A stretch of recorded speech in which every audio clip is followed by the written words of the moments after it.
मेरे प्यारे देशवासियों, नमस्कार। 74वें सुतंत्रता दिवस की पूर्व संध्या ते देश विदेश विच रह रहे भारत के सारे ही लोगों को बहुत बहुत वधाई ते ढेर सारियां शुभकामनावां। 15 अगस्त नूं असीं सारे तिरंगे नूं लहराउंदे होयां सुतंत्रता दिवस समागमां विच हिस्सा लैके अते देश भगती नाल भरपूर गीत सुन के जोश विच भर जांदे हां। साडे नौजवानां लई इस सुतंत्रता दे माण नूं महसूस करन दा दिन है। इस मौके ते असीं अपने सुतंत्रता सैनानियां दे बलिदान नूं एहसानमंदी नाल याद करदे हां। उन्हां दे बलिदान सदका ही असीं सारे अज एक सुतंत्र देश दे नागरिक हां। साडे सुतंत्रता संग्राम दे आदर्शां दी नींह ते ही आधुनिक भारत का निर्माण हो रहा है। साडे दूरदर्शी राष्ट्र नायकों ने अपने भिन्नता वाले विचारां नूं सांझी राष्ट्रीय भावना विच एकजुट कीता सी। वो भारत माता नूं दमनकारी विदेशी शासन तो आज़ाद कराउण अते भारत माता दीआं संतानां दे भविख नूं सुरक्षित कराउण लई सांझे तौर ते वचनबद्ध सन। उन्हां दे विचारां अते कारजां ने भारत नूं एक आधुनिक राष्ट्र दी पछाण दित्ती। असीं खुशकिस्मत हाँ कि महात्मा गांधी साडे सुतंत्रता अंदोलन दे मार्गदर्शक रहे। उन्हां दी शख्सियत विच एक संत अते राजनेता दा जिहड़ा सुमेल दिखाई दिंदा है वो सिर्फ भारत दी मिट्टी विच ही संभव सी।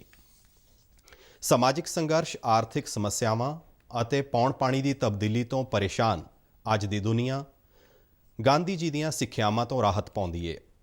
समानता अते इंसाफ लई उन्हां दी वचनबद्धता साडे गणतंत्र दा मूल मंत्र है। गांधी जी बारे नौजवान पीढ़ी दी तांग अते उत्साह नूं देख के मैनूं बहुत खुशी हुंदी है। प्यारे देशवासियों, इस वरे सुतंत्रता दिवस के समागमां विच हमेशा की तरह कोई धूम धड़का नहीं होवेगा। इसका कारण स्पष्ट है।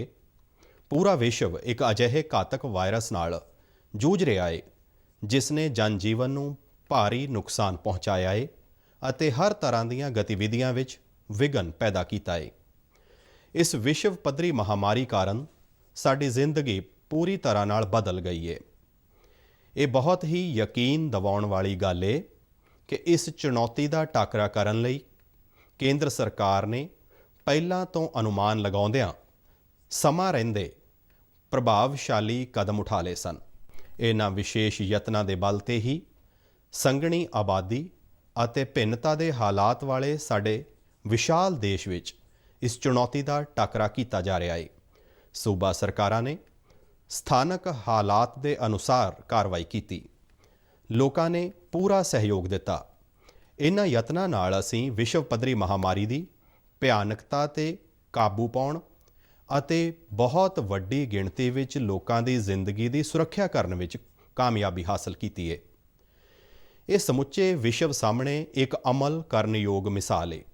राष्ट्र उन्हां सारे डॉक्टरां, नर्सां अते होर सेहत कर्मियां दा कर्जदार है जो कोरोना वायरस विरुद्ध इस लड़ाई विच मूरली कतार दे योद्धा रहे ने। बदकिस्मती नाल उन्हां विचों अनेकां योद्धियां ने इस महामारी का टाकरा करदिआं अपनी जिंदगी की कुर्बानी दिती है। ये साडे राष्ट्र दे आदर्श सेवा योद्धा ने। इन्हां कोरोना योद्धियां की जिन्नी भी शलाघा की जावे वो घट है। ये सारे योद्धा अपने फर्ज दीआं सरहदां तो उपर उठ के लोकां दी जान बचाउंदे ने अते जरूरी सेवावां दी प्राप्ति यकीनी बनाउंदे ने।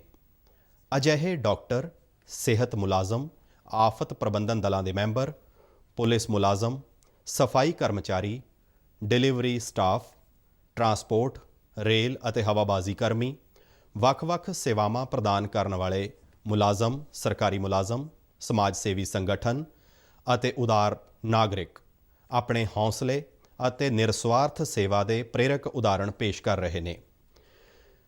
जदों पिंड अते शहर विच कामकाज रुक जाता है अते सड़कां सुनसान हो जांदियां ने, उस वेले अपनी मेहनत नाल ये कोरोना योद्धे इस गल नूं सुनिश्चित करते हैं कि लोकां नूं सेहत सेवावां अते राहत ਪਾਣੀ ਅਤੇ ਬਿਜਲੀ, ਟਰਾਂਸਪੋਰਟ ਅਤੇ ਸੰਚਾਰ ਸਹੂਲਤਾਂ, ਦੁੱਧ ਅਤੇ ਸਬਜ਼ੀ, ਭੋਜਨ ਅਤੇ ਕਰਿਆਨੇ ਦਾ ਸਮਾਨ, ਦਵਾਈਆਂ ਅਤੇ ਹੋਰ ਜ਼ਰੂਰੀ ਸਹੂਲਤਾਂ ਤੋਂ ਵਾਂਝਾ ਨਾ ਹੋਣਾ ਪਵੇ। ਉਹ ਆਪਣੀ ਜਾਨ ਨੂੰ ਭਾਰੀ ਖਤਰੇ ਵਿੱਚ ਪਾਉਂਦੇ ਨੇ ਤਾਂ ਕਿ ਅਸੀਂ ਸਾਰੇ ਇਸ ਮਹਾਮਾਰੀ ਤੋਂ ਸੁਰੱਖਿਅਤ ਰਹੀਏ ਅਤੇ ਸਾਡੀ ਜ਼ਿੰਦਗੀ ਅਤੇ ਰੋਜ਼ੀ ਰੋਟੀ ਦੋਵੇਂ ਚੱਲਦੀਆਂ ਰਹਿਣ। ਇਸੇ ਦੌਰਾਨ ਪੱਛਮੀ ਬੰਗਾਲ ਅਤੇ ਉੜੀਸਾ ਵਿੱਚ ਆਏ ਅੰਫਾਨ ਚੱਕਰਵਾਤ ਨੇ ਭਾਰੀ ਨੁਕਸਾਨ ਪਹੁੰਚਾਇਆ, ਜਿਸ ਨਾਲ ਸਾਡੀਆਂ ਚੁਣੌਤੀਆਂ ਹੋਰ ਵੱਧ ਗਈਆਂ। ਇਸ ਆਫਤ ਦੌਰਾਨ ਜਾਨ ਮਾਲ ਦੇ ਨੁਕਸਾਨ ਨੂੰ ਘੱਟ ਕਰਨ ਵਿੱਚ ਆਫਤ ਪ੍ਰਬੰਧਨ ਦਲਾਂ, ਕੇਂਦਰ ਅਤੇ ਸੂਬਿਆਂ ਦੀਆਂ ਏਜੰਸੀਆਂ ਤੇ ਸੁਚੇਤ ਨਾਗਰਿਕਾਂ ਦੇ ਇਕਜੁੱਟ ਯਤਨਾਂ ਨਾਲ ਕਾਫੀ ਮਦਦ ਮਿਲੀ। ਉੱਤਰ ਪੂਰਬੀ ਅਤੇ ਪੂਰਬੀ ਸੂਬਿਆਂ ਵਿੱਚ ਦੇਸ਼ ਵਾਸੀਆਂ ਨੂੰ ਹੜ੍ਹਾਂ ਦੇ ਪ੍ਰਕੋਪ ਦਾ ਸਾਹਮਣਾ ਕਰਨਾ ਪੈ ਰਿਹਾ ਹੈ।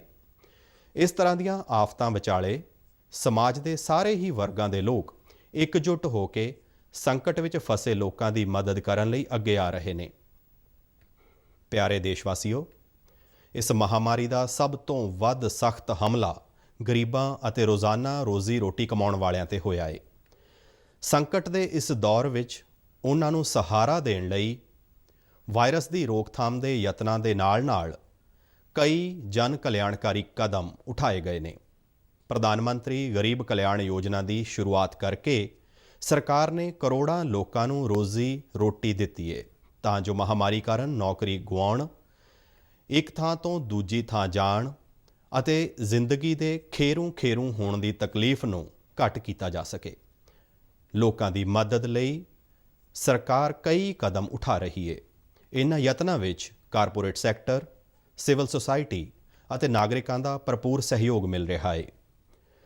ਕਿਸੇ ਵੀ ਪਰਿਵਾਰ ਨੂੰ ਭੁੱਖਾ ਨਾ ਰਹਿਣਾ ਪਵੇ, ਇਸ ਦੇ ਲਈ ਜ਼ਰੂਰਤਮੰਦ ਲੋਕਾਂ ਨੂੰ ਮੁਫਤ ਅਨਾਜ ਦਿੱਤਾ ਜਾ ਰਿਹਾ ਹੈ।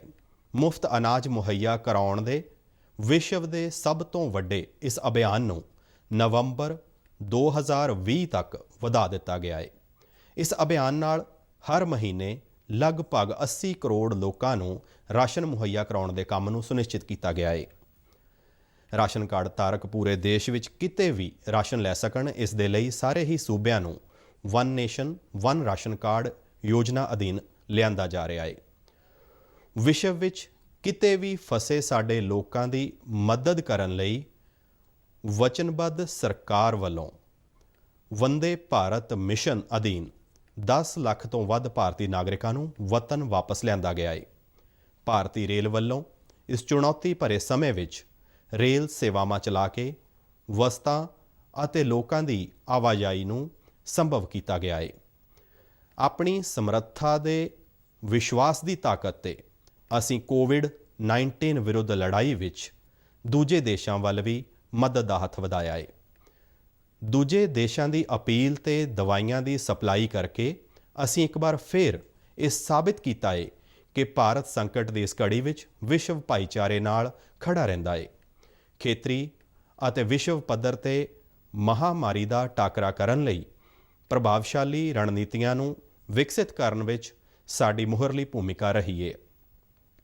ਸੰਯੁਕਤ ਰਾਸ਼ਟਰ ਸੁਰੱਖਿਆ ਪਰਿਸ਼ਦ ਦੀ ਅਸਥਾਈ ਮੈਂਬਰੀ ਲਈ ਹਾਲ ਹੀ ਵਿੱਚ ਸੰਪੰਨ ਹੋਈਆਂ ਚੋਣਾਂ ਵਿੱਚ ਮਿਲਿਆ ਭਾਰੀ ਸਮਰਥਨ ਭਾਰਤ ਪ੍ਰਤੀ ਵਿਆਪਕ ਅੰਤਰਰਾਸ਼ਟਰੀ ਸਦਭਾਵਨਾ ਦਾ ਸਬੂਤ ਹੈ। ਭਾਰਤ ਦੀ ਇਹ ਪਰੰਪਰਾ ਰਹੀ ਹੈ ਕਿ ਅਸੀਂ ਸਿਰਫ ਆਪਣੇ ਲਈ ਹੀ ਨਹੀਂ ਜਿਉਂਦੇ, ਬਲਕਿ ਸਮੁੱਚੇ ਵਿਸ਼ਵ ਦੇ ਕਲਿਆਣ ਦੀ ਭਾਵਨਾ ਨਾਲ ਕੰਮ ਕਰਦੇ ਹਾਂ। ਭਾਰਤ ਦੀ ਆਤਮ ਨਿਰਭਰਤਾ ਦਾ ਮਤਲਬ ਖੁਦ ਸਮਰੱਥ ਹੋਣਾ ਹੈ, ਦੁਨੀਆ ਤੋਂ ਵੱਖਰੇ ਹੋਣਾ ਜਾਂ ਦੂਰੀ ਬਣਾਉਣਾ ਨਹੀਂ ਹੈ। ਇਸ ਦਾ ਮਤਲਬ ਇਹ ਵੀ ਹੈ ਕਿ ਭਾਰਤ ਵਿਸ਼ਵ ਬਾਜ਼ਾਰ ਵਿਵਸਥਾ ਵਿੱਚ ਸ਼ਾਮਲ ਵੀ ਰਹੇਗਾ ਅਤੇ ਆਪਣੀ ਵਿਸ਼ੇਸ਼ ਪਛਾਣ ਵੀ ਕਾਇਮ ਰੱਖੇਗਾ। ਪਿਆਰੇ ਦੇਸ਼ ਵਾਸੀਓ, ਅੱਜ ਵਿਸ਼ਵ ਭਾਈਚਾਰਾ ਵਸੁਧੈਵ ਕੁਟੁੰਬਕਮ ਯਾਨੀ ਕਿ ਸਮਸਤ ਵਿਸ਼ਵ ਇੱਕ ਹੀ ਪਰਿਵਾਰ ਹੈ ਦੀ ਉਸ ਮਾਨਤਾ ਨੂੰ ਸਵੀਕਾਰ ਕਰ ਰਿਹਾ ਹੈ, ਜਿਸ ਬਾਰੇ ਸਾਡੀ ਪਰੰਪਰਾ ਵਿੱਚ ਪਹਿਲਾਂ ਹੀ ਐਲਾਨ ਕਰ ਦਿੱਤਾ ਗਿਆ ਸੀ। ਲੇਕਿਨ ਅੱਜ ਜਦੋਂ ਵਿਸ਼ਵ ਭਾਈਚਾਰੇ ਦੇ ਸਾਹਮਣੇ ਆਈ ਸਭ ਤੋਂ ਵੱਡੀ ਚੁਣੌਤੀ ਨਾਲ ਇਕਜੁੱਟ ਹੋ ਕੇ ਸੰਘਰਸ਼ ਕਰਨ ਦੀ ਜ਼ਰੂਰਤ ਹੈ, ਤਾਂ ਉਸ ਵੇਲੇ ਸਾਡੇ ਗੁਆਂਢੀ ਨੇ ਆਪਣੀਆਂ ਵਿਸਥਾਰਵਾਦੀ ਗਤੀਵਿਧੀਆਂ ਨੂੰ ਚਲਾਕੀ ਨਾਲ ਅੰਜਾਮ ਦੇਣ ਲਈ ਗਲਤ ਕੰਮ ਕਰਨ ਦੀ ਹਿੰਮਤ ਕੀਤੀ, ਸਰਹੱਦਾਂ ਦੀ ਰਾਖੀ ਕਰਦਿਆਂ ਸਾਡੇ ਬਹਾਦਰ ਜਵਾਨਾਂ ਨੇ ਆਪਣੀਆਂ ਜਾਨਾਂ ਵਾਰ ਦਿੱਤੀਆਂ। ਭਾਰਤ ਮਾਤਾ ਦੇ ਇਹ ਸਪੂਤ ਰਾਸ਼ਟਰ ਦੇ ਸਨਮਾਨ ਲਈ ਜਿਉਂਦੇ ਰਹੇ ਅਤੇ ਉਸੇ ਲਈ ਮਰ ਮਿਟੇ।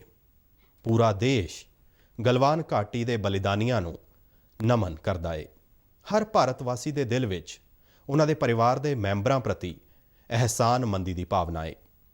ਉਹਨਾਂ ਦੀ ਵੀਰਤਾ ਨੇ ਇਹ ਦਿਖਾ ਦਿੱਤਾ ਏ ਕਿ ਭਾਵੇਂ ਸਾਡੀ ਆਸਥਾ ਸ਼ਾਂਤੀ ਵਿੱਚ ਏ, ਫਿਰ ਵੀ ਜੇਕਰ ਕੋਈ ਅਸ਼ਾਂਤੀ ਪੈਦਾ ਕਰਨ ਦੀ ਕੋਸ਼ਿਸ਼ ਕਰੇਗਾ ਤਾਂ ਉਸ ਨੂੰ ਢੁਕਵਾਂ ਜਵਾਬ ਦਿੱਤਾ ਜਾਵੇਗਾ। ਸਾਨੂੰ ਆਪਣੇ ਹਥਿਆਰਬੰਦ ਬਲਾਂ, ਪੁਲਿਸ ਅਤੇ ਨੀਮ ਫੌਜੀ ਬਲਾਂ 'ਤੇ ਮਾਣ ਏ, ਜੋ ਸਰਹੱਦਾਂ ਦੀ ਰਾਖੀ ਕਰਦੇ ਨੇ ਅਤੇ ਸਾਡੀ ਅੰਦਰੂਨੀ ਸੁਰੱਖਿਆ ਨੂੰ ਸੁਨਿਸ਼ਚਿਤ ਕਰਦੇ ਨੇ। ਮੇਰਾ ਮੰਨਣਾ ਹੈ ਕਿ ਕੋਵਿਡ-19 ਵਿਰੁੱਧ ਲੜਾਈ ਵਿੱਚ ਜ਼ਿੰਦਗੀ ਅਤੇ ਰੋਜ਼ੀ ਰੋਟੀ ਦੋਨਾਂ ਦੀ ਸੁਰੱਖਿਆ 'ਤੇ ਧਿਆਨ ਦੇਣਾ ਜ਼ਰੂਰੀ ਹੈ। ਅਸੀਂ ਮੌਜੂਦਾ ਸੰਕਟ 'ਚੋਂ ਸਭ ਦੇ ਹਿੱਤ ਵਿੱਚ, ਵਿਸ਼ੇਸ਼ ਤੌਰ 'ਤੇ ਕਿਸਾਨਾਂ ਅਤੇ ਛੋਟੇ ਉਦਮੀਆਂ ਦੇ ਹਿੱਤ ਵਿੱਚ ਉਪਯੋਗੀ ਸੁਧਾਰ ਲਿਆ ਕੇ ਅਰਥ ਵਿਵਸਥਾ ਨੂੰ ਫਿਰ ਤੋਂ ਗਤੀ ਪ੍ਰਦਾਨ ਕਰਨ ਦੇ ਮੌਕੇ ਦੇ ਰੂਪ ਵਿੱਚ ਦੇਖਿਆ ਹੈ। ਖੇਤੀਬਾੜੀ ਸੈਕਟਰ ਵਿੱਚ ਇਤਿਹਾਸਕ ਸੁਧਾਰ ਕੀਤੇ ਗਏ ਨੇ। ਹੁਣ ਕਿਸਾਨ ਬਿਨਾਂ ਕਿਸੇ ਅੜਚਣ ਦੇ ਦੇਸ਼ ਵਿੱਚ ਕਿਤੇ ਵੀ ਆਪਣੀ ਪੈਦਾਵਾਰ ਵੇਚ ਕੇ ਉਸ ਦਾ ਵੱਧ ਤੋਂ ਵੱਧ ਮੁੱਲ ਪ੍ਰਾਪਤ ਕਰ ਸਕਦੇ ਨੇ। ਕਿਸਾਨਾਂ ਨੂੰ ਨਿਆਮਕ ਪਾਬੰਦੀਆਂ ਤੋਂ ਮੁਕਤ ਕਰਨ ਲਈ ਜ਼ਰੂਰੀ ਵਸਤਾਂ ਕਾਨੂੰਨ ਵਿੱਚ ਸੋਧ ਕੀਤੀ ਗਈ ਹੈ। ਇਸ ਨਾਲ ਕਿਸਾਨਾਂ ਦੀ ਆਮਦਨ ਵਧਾਉਣ ਵਿੱਚ ਮਦਦ ਮਿਲੇਗੀ। ਮੇਰੇ ਪਿਆਰੇ ਦੇਸ਼ਵਾਸੀਓ, ਸਾਲ 2020 ਵਿੱਚ ਅਸੀਂ ਸਾਰਿਆਂ ਨੇ ਕਈ ਮਹੱਤਵਪੂਰਨ ਸਬਕ ਸਿੱਖੇ ਨੇ। ਇੱਕ ਨਜ਼ਰ ਨਾ ਆਉਣ ਵਾਲੇ ਵਾਇਰਸ ਨੇ ਇਸ ਧਾਰਨਾ ਨੂੰ ਤੋੜ ਦਿੱਤਾ ਹੈ ਕਿ ਕੁਦਰਤ ਮਨੁੱਖ ਦੇ ਅਧੀਨ ਹੈ। ਮੇਰਾ ਮੰਨਣਾ ਹੈ ਕਿ ਸਹੀ ਰਾਹ ਫੜ ਕੇ ਕੁਦਰਤ ਦੇ ਨਾਲ ਤਾਲਮੇਲ 'ਤੇ ਆਧਾਰਿਤ ਜੀਵਨ ਸ਼ੈਲੀ ਨੂੰ ਅਪਣਾਉਣ ਦਾ ਮੌਕਾ ਮਾਨਵਤਾ ਸਾਹਮਣੇ ਅਜੇ ਵੀ ਮੌਜੂਦ ਹੈ। ਪੌਣ ਪਾਣੀ ਦੀ ਤਬਦੀਲੀ ਦੀ ਤਰ੍ਹਾਂ ਇਸ ਮਹਾਮਾਰੀ ਨੇ ਵੀ ਇਹ ਚੇਤਨਾ ਜਗਾਈ ਏ ਕਿ ਵਿਸ਼ਵ ਭਾਈਚਾਰੇ ਦੇ ਹਰੇਕ ਮੈਂਬਰ ਦੀ ਕਿਸਮਤ ਇੱਕ ਦੂਜੇ ਨਾਲ ਜੁੜੀ ਹੋਈ ਏ। ਮੇਰੀ ਧਾਰਨਾ ਏ ਕਿ ਮੌਜੂਦਾ ਸੰਦਰਭ ਵਿੱਚ ਆਰਥਿਕਤਾ ਕੇਂਦਰਿਤ ਸ਼ਮੂਲੀਅਤ ਤੋਂ ਜ਼ਿਆਦਾ ਮਹੱਤਵ ਮਨੁੱਖ ਕੇਂਦਰਿਤ ਸਹਿਯੋਗ ਦਾ ਏ। ਇਹ ਬਦਲਾਅ ਜਿੰਨਾ ਜ਼ਿਆਦਾ ਵਿਆਪਕ ਹੋਵੇਗਾ, ਮਨੁੱਖਤਾ ਦਾ ਓਨਾ ਹੀ ਜ਼ਿਆਦਾ ਭਲਾ ਹੋਵੇਗਾ। 21ਵੀਂ ਸਦੀ ਨੂੰ ਉਸ ਸਦੀ ਦੇ ਰੂਪ ਵਿੱਚ ਯਾਦ ਕੀਤਾ ਜਾਣਾ ਚਾਹੀਦਾ ਏ ਜਦੋਂ ਮਨੁੱਖਤਾ ਨੇ ਮਤਭੇਦਾਂ ਨੂੰ ਨਜ਼ਰਅੰਦਾਜ਼ ਕਰਕੇ ਧਰਤੀ ਮਾਂ ਦੀ ਸੁਰੱਖਿਆ ਲਈ ਇਕਜੁੱਟ ਯਤਨ ਕੀਤੇ। ਦੂਜਾ ਸਬਕ ਇਹ ਹੈ ਕਿ ਕੁਦਰਤ ਰੂਪੀ ਜਨਨੀ ਦੀ ਨਜ਼ਰ ਵਿੱਚ ਅਸੀਂ ਸਾਰੇ ਇੱਕ ਸਨਮਾਨ ਹਾਂ ਅਤੇ ਆਪਣੀ ਜ਼ਿੰਦਗੀ ਦੀ ਸੁਰੱਖਿਆ ਅਤੇ ਵਿਕਾਸ ਲਈ ਮੁੱਖ ਤੌਰ 'ਤੇ ਆਪਣੇ ਆਲੇ ਦੁਆਲੇ ਦੇ ਲੋਕਾਂ 'ਤੇ ਨਿਰਭਰ ਹਾਂ। ਕੋਰੋਨਾ ਵਾਇਰਸ ਮਾਨਵ ਸਮਾਜ ਵੱਲੋਂ ਬਣਾਈਆਂ ਗਈਆਂ ਬਣਾਵਟੀ ਵੰਡਾਂ ਨੂੰ ਨਹੀਂ ਮੰਨਦਾ ਏ। ਇਸ ਤੋਂ ਇਸ ਯਕੀਨ ਦੀ ਪੁਸ਼ਟੀ ਹੁੰਦੀ ਏ ਕਿ ਮਨੁੱਖ ਵੱਲੋਂ ਪੈਦਾ ਕੀਤੀਆਂ ਗਈਆਂ ਹਰ ਤਰ੍ਹਾਂ ਦੀਆਂ ਪੂਰਵ ਧਾਰਨਾਵਾਂ ਅਤੇ ਸਰਹੱਦਾਂ ਤੋਂ ਸਾਨੂੰ ਉੱਪਰ ਉੱਠਣ ਦੀ ਲੋੜ ਏ। ਭਾਰਤ ਦੇ ਲੋਕਾਂ ਵਿੱਚ ਆਪਸੀ ਸਹਿਯੋਗ ਅਤੇ ਦਇਆ ਦੀ ਭਾਵਨਾ ਦਿਖਾਈ ਦਿੰਦੀ ਏ।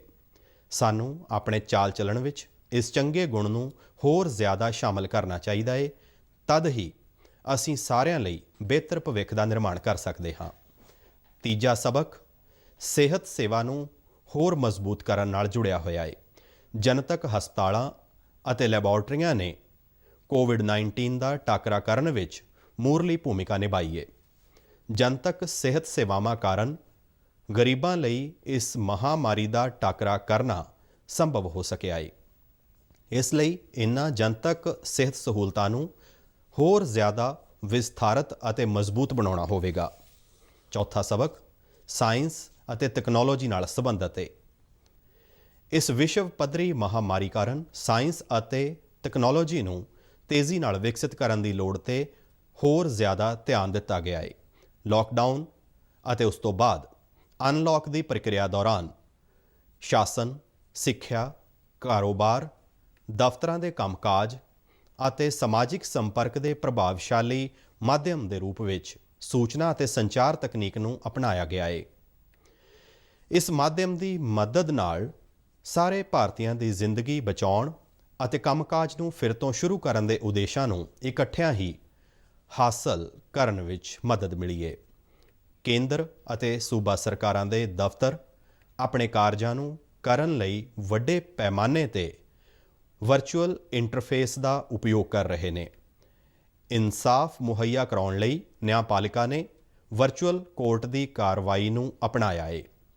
ਵਰਚੁਅਲ ਕਾਨਫਰੰਸ ਆਯੋਜਿਤ ਕਰਨ ਅਤੇ ਹੋਰ ਕਈ ਗਤੀਵਿਧੀਆਂ ਨੂੰ ਨੇਪਰੇ ਚਾੜ੍ਹਨ ਲਈ ਰਾਸ਼ਟਰਪਤੀ ਭਵਨ ਵਿੱਚ ਵੀ ਅਸੀਂ ਤਕਨੀਕ ਦਾ ਇਸਤੇਮਾਲ ਕਰ ਰਹੇ ਹਾਂ। IT ਅਤੇ ਸੰਚਾਰ ਉਪਕਰਨਾਂ ਦੀ ਮਦਦ ਨਾਲ ਡਿਸਟੈਂਸ ਐਜੂਕੇਸ਼ਨ ਅਤੇ ਈ-ਲਰਨਿੰਗ ਨੂੰ ਪ੍ਰੋਤਸਾਹਨ ਮਿਲਿਆ ਹੈ। ਕਈ ਖੇਤਰਾਂ ਵਿੱਚ ਹੁਣ ਘਰ ਤੋਂ ਹੀ ਕੰਮ ਕਰਨ ਦਾ ਪ੍ਰਚਲਨ ਸ਼ੁਰੂ ਹੋ ਗਿਆ ਹੈ। ਤਕਨੀਕ ਦੀ ਸਹਾਇਤਾ ਨਾਲ ਸਰਕਾਰੀ ਅਤੇ ਨਿੱਜੀ ਖੇਤਰਾਂ ਦੇ ਕਈ ਅਦਾਰਿਆਂ ਵੱਲੋਂ ਆਮ ਪੱਧਰ ਤੇ ਕਿਤੇ ਵੱਧ ਕੰਮ-ਕਾਜ ਕਰਕੇ ਅਰਥ ਵਿਵਸਥਾ ਨੂੰ ਗਤੀ ਪ੍ਰਦਾਨ ਕੀਤੀ ਗਈ ਹੈ। ਇਸ ਤਰ੍ਹਾਂ ਅਸੀਂ ਇਹ ਸਬਕ ਸਿੱਖਿਆ ਹੈ ਕਿ ਕੁਦਰਤ ਨਾਲ ਤਾਲਮੇਲ ਰੱਖਦਿਆਂ ਸਾਇੰਸ ਅਤੇ ਤਕਨਾਲੋਜੀ ਨੂੰ ਅਪਣਾਉਣ ਨਾਲ ਸਾਡੀ ਹੋਂਦ ਅਤੇ ਵਿਕਾਸ ਦੀ ਨਿਰੰਤਰਤਾ ਨੂੰ ਬਣਾਈ ਰੱਖਣ ਵਿੱਚ ਸਹਾਇਤਾ ਮਿਲੇਗੀ। ਇਹ ਸਾਰੇ ਸਬਕ ਸਮੁੱਚੀ ਮਨੁੱਖਤਾ ਲਈ ਉਪਯੋਗੀ ਸਾਬਤ ਹੋਣਗੇ। ਅੱਜ ਦੀ ਨੌਜਵਾਨ ਪੀੜ੍ਹੀ ਨੇ ਇਹਨਾਂ ਨੂੰ ਚੰਗੀ ਤਰ੍ਹਾਂ ਆਪਣੇ ਆਪ ਵਿੱਚ ਉਤਾਰਿਆ ਹੈ ਅਤੇ ਮੈਨੂੰ ਵਿਸ਼ਵਾਸ ਹੈ ਕਿ ਇਹਨਾਂ ਨੌਜਵਾਨਾਂ ਦੇ ਹੱਥਾਂ ਵਿੱਚ ਭਾਰਤ ਦਾ ਭਵਿੱਖ ਸੁਰੱਖਿਅਤ ਹੈ। ਇਹ ਦੌਰ ਸਾਡੇ ਸਾਰਿਆਂ ਲਈ ਮੁਸ਼ਕਿਲ ਹੈ। ਸਾਡੇ ਨੌਜਵਾਨਾਂ ਦੀ ਮੁਸ਼ਕਿਲ ਤਾਂ ਹੋਰ ਵੀ ਗੰਭੀਰ ਦਿਖਾਈ ਦਿੰਦੀ ਹੈ। ਸਿੱਖਿਆ ਅਦਾਰਿਆਂ ਦੇ ਬੰਦ ਹੋਣ ਨਾਲ ਸਾਡੇ ਬੇਟੇ ਬੇਟੀਆਂ ਵਿੱਚ ਚਿੰਤਾ ਪੈਦਾ ਹੋਈ ਹੋਵੇਗੀ ਅਤੇ ਫਿਲਹਾਲ ਉਹ ਆਪਣੇ ਸੁਪਨਿਆਂ ਅਤੇ ਇੱਛਾਵਾਂ ਨੂੰ ਲੈ ਕੇ ਫਿਕਰਮੰਦ ਹੋਣਗੇ।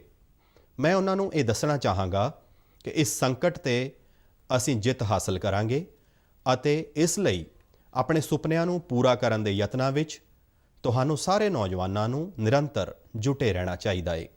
ਇਤਿਹਾਸ ਵਿੱਚ ਅਜਿਹੀਆਂ ਕਈ ਪ੍ਰੇਰਣਾ ਵਾਲੀਆਂ ਮਿਸਾਲਾਂ ਉਪਲਬਧ ਨੇ ਜਿੱਥੇ ਵੱਡੀਆਂ ਮੁਸੀਬਤਾਂ ਅਤੇ ਚੁਣੌਤੀਆਂ ਤੋਂ ਬਾਅਦ ਸਮਾਜਿਕ, ਆਰਥਿਕ ਅਤੇ ਰਾਸ਼ਟਰੀ ਪੁਨਰ ਨਿਰਮਾਣ ਦਾ ਕੰਮ ਨਵੀਂ ਊਰਜਾ ਨਾਲ ਕੀਤਾ ਗਿਆ। ਮੈਨੂੰ ਵਿਸ਼ਵਾਸ ਹੈ ਕਿ ਸਾਡੇ ਦੇਸ਼ ਅਤੇ ਨੌਜਵਾਨਾਂ ਦਾ ਭਵਿੱਖ ਉਜਲ ਹੈ।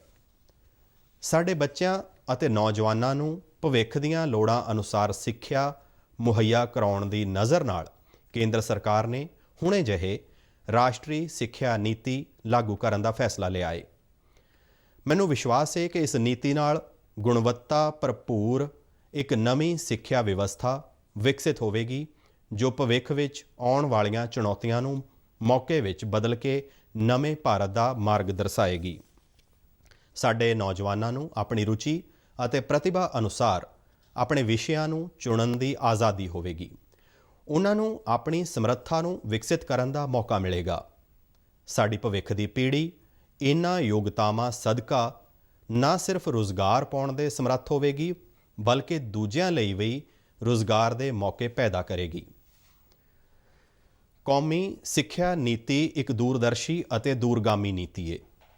ਇਸ ਨਾਲ ਸਿੱਖਿਆ ਵਿੱਚ ਇਨਕਲੂਜਨ, ਇਨੋਵੇਸ਼ਨ ਅਤੇ ਇੰਸਟੀਟਿਊਸ਼ਨ ਦੇ ਸੱਭਿਆਚਾਰ ਨੂੰ ਮਜ਼ਬੂਤੀ ਮਿਲੇਗੀ।